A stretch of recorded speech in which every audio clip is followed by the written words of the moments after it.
Assalamualaikum warahmatullahi wabarakatuh. Hai, salam sehat dan tetap semangat belajar. Perkenalkan, nama saya Prasetyadi Eka Yusnanda, pengajar Bahasa Indonesia SMK Taruna Bakti Depok. Dalam video ini akan dijelaskan esensi materi pelajaran yang dipelajari di tingkat 12. Kompetensi dasar pembelajaran kali ini 3.6 menganalisis struktur dan kebahasaan teks editorial berkaitan dengan bidang pekerjaan. 4.6 merancang teks editorial berkaitan dengan bidang pekerjaan dengan memperhatikan struktur dan kebahasaan baik secara lisan maupun tulis. Adapun indikator pencapaian kompetensi pada proses belajar kali ini, yang pertama menjelaskan struktur dan kebahasaan teks editorial, kedua menyusun teks editorial dengan memperhatikan struktur dan kebahasaan.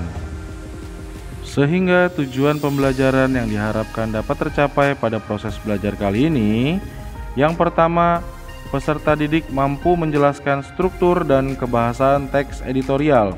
Kedua, peserta didik mampu menyusun teks editorial dengan memperhatikan struktur dan kebahasaan.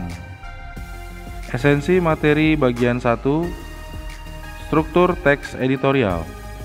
Teks editorial memiliki 3 bagian struktur. Pertama, pernyataan pendapat atau pengenalan isu.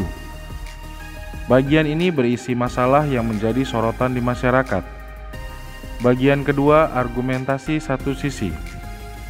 Bagian ini berisi pendapat atau pandangan redaksi terhadap permasalahan yang dibahas berdasarkan sudut pandang tertentu, baik pro maupun kontra. Bagian 3, pernyataan ulang atau penegasan pendapat atau kesimpulan atau rekomendasi. Bagian ini biasanya berisi sikap akhir atau saran penyelesaian. Bagian 2, unsur kebahasaan teks editorial. Unsur kebahasaan yang dominan digunakan di dalam teks editorial antara lain kalimat retoris, kata-kata populer, kata ganti petunjuk, konjungsi kausalitas, verba material, dan kata serapan. Bagian 3, merancang teks editorial. Dalam bagian ini, ada 2 hal yang perlu kita perhatikan. Yang pertama, penyusunan teks editorial. Yang kedua, penyuntingan atau memperbaiki kesalahan teks editorial yang sudah disusun. Adapun langkah-langkah menyusun teks editorial antara lain: 1.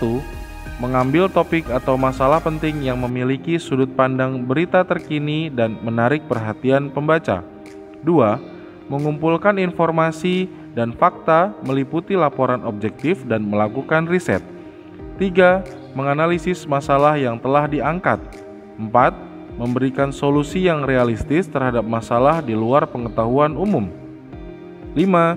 Menulis kurang lebih 500 kata dengan menggunakan kata kerja dan tidak menggunakan kata ganti saya. Kemudian, langkah-langkah menyunting teks editorial antara lain: 1. Membaca kalimat demi kalimat untuk menemukan kesalahan penggunaan ejaan, pemilihan kata, atau pola kalimat. 2. Membenarkan kesalahan penggunaan ejaan, mengganti kata tidak tepat, dan memperbaiki kalimat tidak tepat. 3. Memeriksa keterpaduan paragraf untuk menemukan kesalahan. 4. Memperbaiki keruntutan paragraf yang tidak tepat dapat dilakukan dengan cara membuang paragraf tidak padu, menempatkan paragraf pada urutan yang tepat, atau menambah paragraf di antara paragraf yang tidak runtut. Demikian pemaparan esensi materi pelajaran kali ini. Semoga dapat membantu proses belajar kalian. Salam sehat dan tetap semangat belajar. Wassalamualaikum warahmatullahi wabarakatuh.